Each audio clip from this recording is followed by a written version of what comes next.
হযরত আনাস রাদিয়াল্লাহু তাআলা আনহুকে ডাক দিয়ে বললেন, ইয়া রাসূলুল্লাহ, রাসূল সাল্লাল্লাহু আলাইহি ওয়াসাল্লাম আনাস রাদিয়াল্লাহু তাআলা আনহুকে ডাক দিয়ে বললেন, আনাস, আমাকে যদি মিজানের কাছে না পাও তাহলে তুমি চলে যাবে হাউজে কাউসারের কাছে। সুবহানাল্লাহ। আনাস, তুমি যদি আমাকে মিজানের কাছে নাও পাও তাহলে হাউজে কাউসারের কাছে চলে যাবে। আমি নবীজি বলতেছি, এই তিন জায়গা থেকে যে কোনো এক জায়গায় বা এই তিন জায়গাতে আমি রাসূল অবস্থান করব। সুবহানাল্লাহ।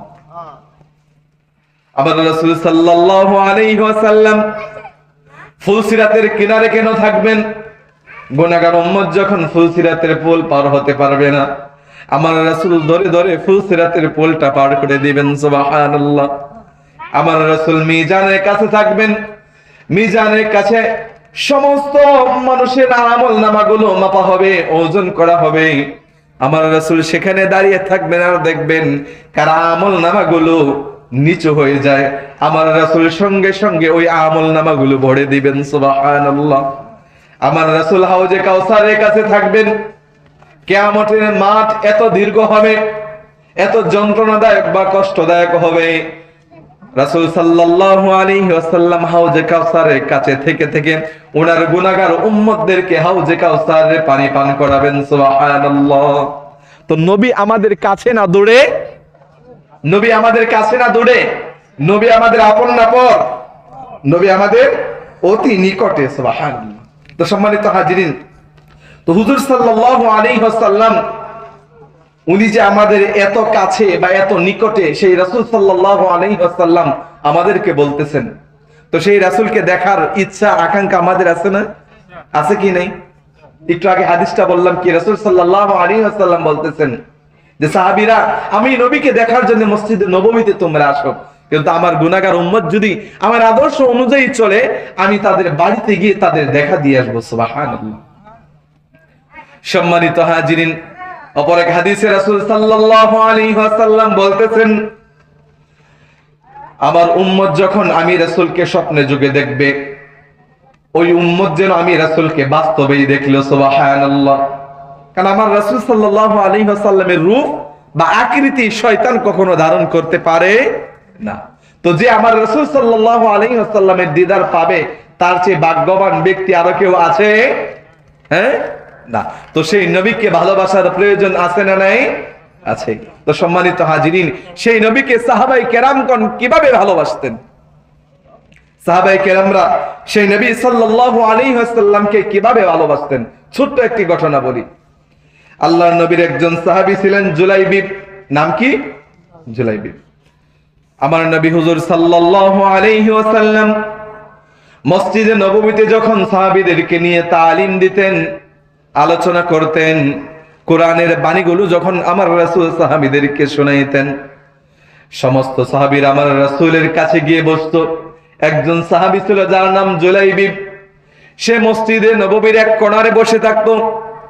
এর কারণ হচ্ছে জুলাইবিব সে এত পরিমাণে গরিব ছিল, তার পরনে ছিঁড়া জামা কাপড় ছিল, সে যে এক জোড়া জুতা পাই দিবে সেই সামর্থ্য তার ছিল না। জুলাইবিব ছিল একেবারে গরিব, তার পরনে জামা কাপড় ছিল ছিঁড়া, ময়লা, নোংরা, তার পরনে জুতা থাকতো না, এক বেলা খেলে আরেক বেলা খেতে পারতো না।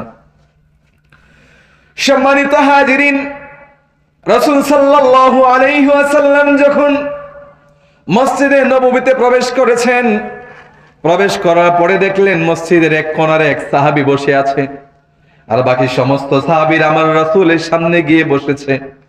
রাসূল সাল্লাল্লাহু আলাইহি ওয়াসাল্লাম ডাক দিলেন, ওই মসজিদের কোণারে বসে থাকা সাহাবীকে ডাক দিলেন। ডাক দিয়ে বলতেছেন, সাহাবী এদিকে আসো, তোমার নাম কি?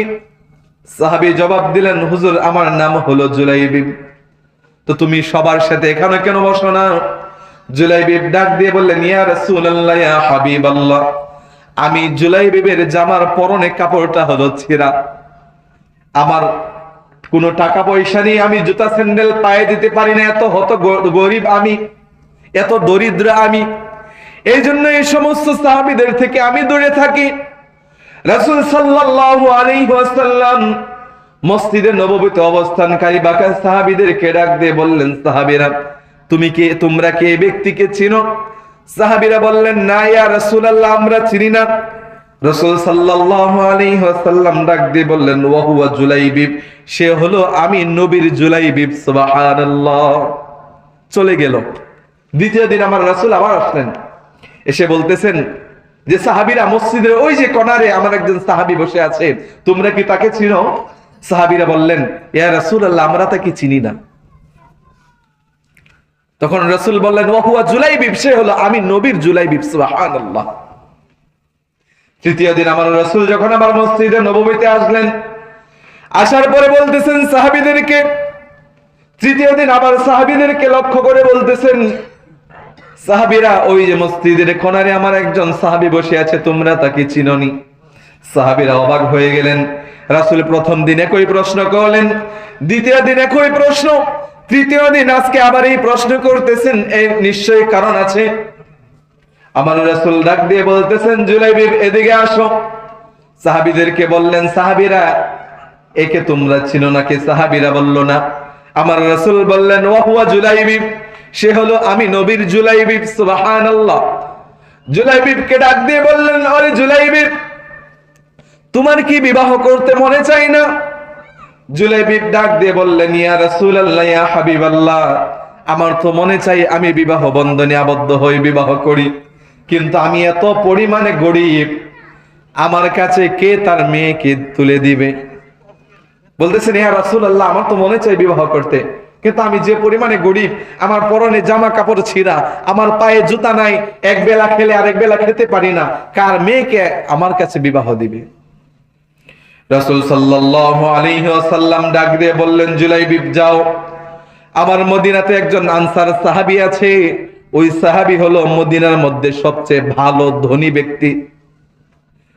যে জুলাইবিবকে ডাক দিয়ে বললেন, জুলাইবিব, মদিনাতে আমার একজন সাহাবী আছে, আনসার সাহাবী, অনেক ধনাঢ্য ব্যক্তি।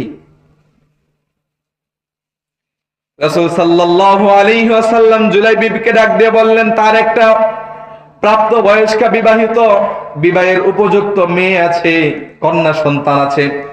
মেয়ে, ওই কন্যা সন্তানের বাবাকে, ওই আনসার সাহাবীকে গিয়ে বলো, তার মেয়েকে যেন তোমার কাছে বিবাহ বন্ধনে আবদ্ধ করে। সুবহানাল্লাহ। আদেশ করেছেন কে? নবীজি। জুলাইবিব চলে গেলেন আনসার সাহাবীর বাড়িতে, দরজায় আওয়াজ করলেন, সাহাবী দরজা খুলো, আমি নবীজির দরবার থেকে এসেছি। ডাক দিয়ে বলতেছেন, জুলাইবিব, কেন এসেছো? তোমার কি ক্ষুধা লেগেছে, খাবার খাইবা? বলে, না। টাকা লাগবে? বলে, না। কেন এসেছো? রাসূল আমাকে পাঠিয়েছেন। কেন পাঠিয়েছেন? রাসূল আমাকে